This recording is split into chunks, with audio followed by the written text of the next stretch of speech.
اخوان السلام عليكم، مرحبا بكم في هذا الفيديو الجديد عاوتاني. الكراغله بغاو يطرطقوها الاخوان، ما تسرطاتش ليهم كيفاش الرجاء البيضاوي باغي يلعب بالقميص اللي فيه الخريطه ديال المغرب، وطرطقوا لهم وين امكم الكراغله غادي يلعبوا به. وتخيل دابا قال لك بان هذا الشيء راه غير اشاعه، وبان داك القميص غادي يرتديوه غير الجمهور. وتخيل دابا غير اشاعه وشنو دارت في هاد الكراغله هادو. لا حول ولا قوه الا بالله. المهم الاخوان، ما تنساوش اللايكات مزيان، لايكوا في هاد القناه هادي. هاد القناه هادي غنبقى نخدم فيها بحال ابن بطوطه، نكون غير غادي في الزنقه وخدام وكنمونطي. البيضاوي موجود في دوري ابطال افريقيا. كاين مولوديه الجزائر، وكاين ايضا فريق شباب بالوزداد راح يشاركوا هذه المره ايضا بالخريطه الوهميه.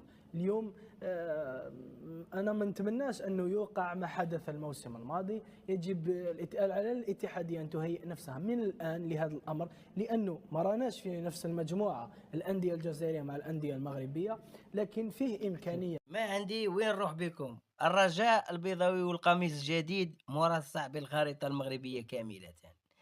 الرجاء البيضاوي ونهضة بركان. لكن انا نظن لو تتاهل اتحاد العاصمه، يتاهل ولا فريق المولوديه ولا حتى شباب قسنطينه ولا شباب بالوزداد، ونزيد نلعبوا مع فريق اليوم مغربي وتتعاود الحكايه ونولوا في الانسحاب، انا نظن امر غير عادي صراحه. يجب اليوم الوقوف لهذا الاشخاص. ولات لنا القضيه تاع الخارطه الوهميه، والله غير نمرض على بلادي.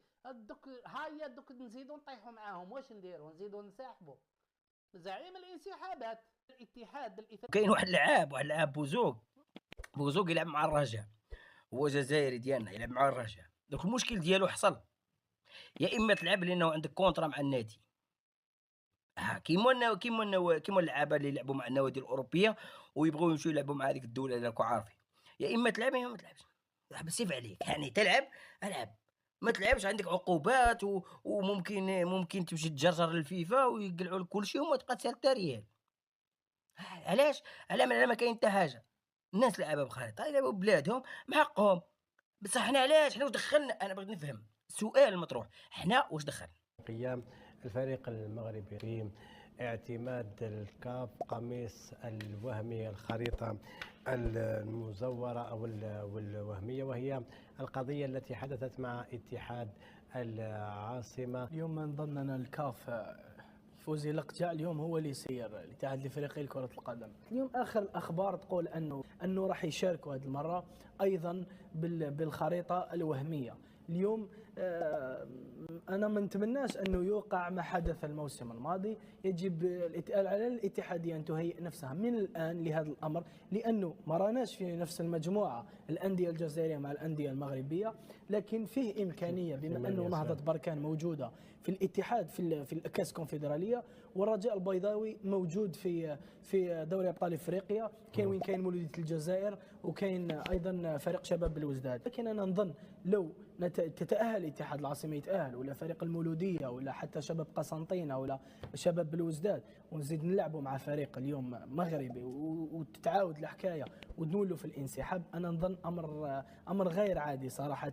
يجب اليوم الوقوف لهذا الاشخاص اللي راهم يسيروا في الاتحاد الافريقي لكره القدم، ويجب على الاتحاديه اليوم الضرب بيد اوطون. كما تحدثت مع رفيق، الاتحاديه غايبه اليوم في المكتب التنفيذي للاتحاد الافريقي.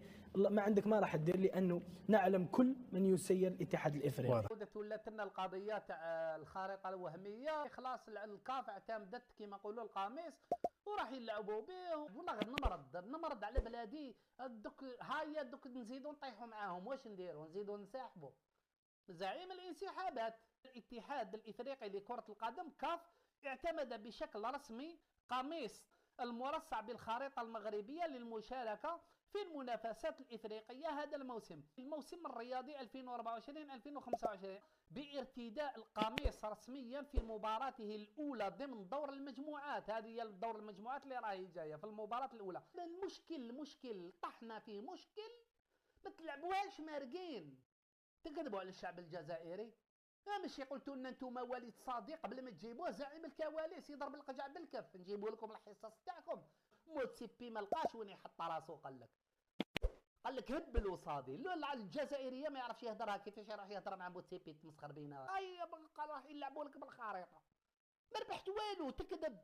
صحافة زيكو ما عندي بين نروح بكم. قميص الرجاء البيضاوي المغربي بالخريطة المغربية الكاملة، ونهضة بركان رسميا تلعب يوم الأربعاء بالخريطة الكاملة وبالتيشيرت الأصفر التشيني. وغادي نهضروا شوية على الرجاء البيضاوي، ولكن الرجاء البيضاوي رد مزلزل، يعني دارت الخريطة هي والجيش وبركان. الرجاء وبركان راهم رسميا، الجيش مازال ما خرجش التريكولي غتلعب به رابطة الأبطال، ولكن هذا الرد كان على صحافة زيكو. صحافة زيكو هذه، ومع احتراماتي الرفيق وحيد، نهار هو خارج علينا قبل، وكان يخرج كل نهار بفيديو فيه 2 دقائق 3 دقائق كل نهار، قالك الماتش يتعاود، اتحاد العاصمة غادي تعاود، القوانين، هادشي كامل كنا نهضروا عليه. وكنا قلت لكم انا ودي ما كان لا قوانين لا والو.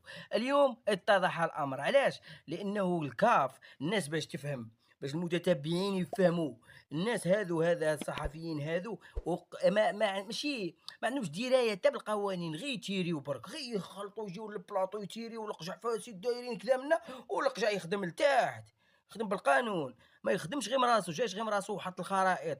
لانه هاد الخرائط في لاكاف ما عندهمش مع الفيفا، خاطيها بالفيفا. الفيفا تكابل كاس العالم، المنتخبات والنوادي ملي تمشي تلعب كاس العالم هذيك حاجه اخرى. بصح لاكاف عندها قانون ديالها الداخلي، باش تفهموها، قانون ديالها الداخلي يلعبوا به بالخرائط. كاس افريقيا ديال الكوتيفوار كاع لعبوا بالخرائط ديالهم. المنتخب ديال افريقيا الوسطى يلعب مع المنتخب المغربي بالخريطه، سابق له لعبها. ودخلوا لجوجل، اقراوا ابن عمي، دخلوا لجوجل ودخلوا، ما تتبعوهمش هذو بحال رفيق وحيد وهذا الرباعه، ما تتبعوهمش لانهم غير تيريو، ما كانش قانون يهضروا به، ما كانش. غير جايب لك واحد الورقه ومنا واش من قانون واش لاكاف.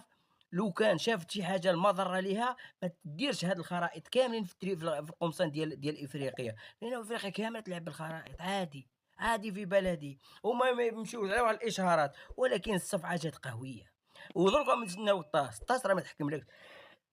خلعتونا بالطاس ومحاميين و20 ما كان والو والله ما. نادي الرجاء يثير الجدل بقميص خريطة المغرب في دوري أبطال إفريقيا. فاجأ نادي الرجاء عشاقه هذا الموسم بقميصه الجديد الذي يحمل خريطة المملكة المغربية كاملة. هذه الخطوة أثارت اهتماما واسعا، خاصة مع مشاركة نادي الرجاء في مسابقة دوري أبطال إفريقيا، ما يعني احتمال مواجهة فرق جزائرية. الإعلام الجزائري أبدى تخوفه من تداعيات هذه الخطوة وسط حديث عن احتمال انسحاب الأندية الجزائرية إذا واجهت نادي الرجاء في عصبة الأبطال.